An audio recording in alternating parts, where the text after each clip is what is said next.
এই মুহূর্তের মধ্যে সবথেকে বড় খবর, সুকান্তর ডাকা দলীয় বৈঠকে গয়রহাজির দিলীপ শুভেন্দু।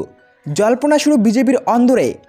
আসন্ন লোকসভা নির্বাচন, তার আগে বিজেপির কেন্দ্রীয় নেতৃত্বের নির্দেশে মঙ্গলবার ছিল রাজ্য নির্বাচন পরিচালন কমিটির প্রথম বৈঠক। সেই বৈঠকেই গয়রহাজির শুভেন্দু অধিকারী ও দিলীপ ঘোষ। যা নিয়ে তৈরি হয়েছে জল্পনা। বিজেপি সূত্রে জানা গিয়েছে, শতাধিক সদস্য নিয়ে তৈরি নির্বাচন পরিচালন কমিটিতে গুরুত্বপূর্ণ দায়িত্বে রয়েছেন শুভেন্দু ও দিলীপ ঘোষ।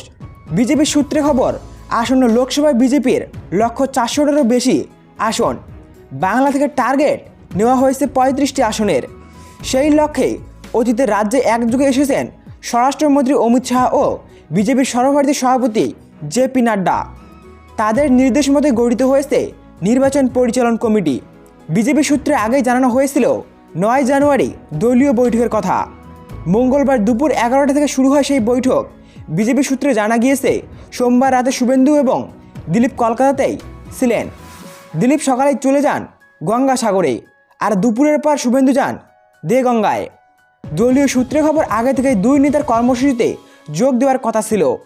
সেই জন্যই তারা বৈঠকে থাকতে পারেননি। যদিও দলেরই একটি অংশ বলছে, শুভেন্দু দেগঙ্গায় যাওয়ার আগে কিছুক্ষণের জন্য হলেও বৈঠকে আসতেই পারতেন। অন্যদিকে দিলীপের গঙ্গাসাগর যাত্রা মূলত ভ্রমণের উদ্দেশ্যেই, যার জন্য মঙ্গলবারের পরিবর্তে যে কোনো দিনও বাঁচতেই পারতেন তিনি।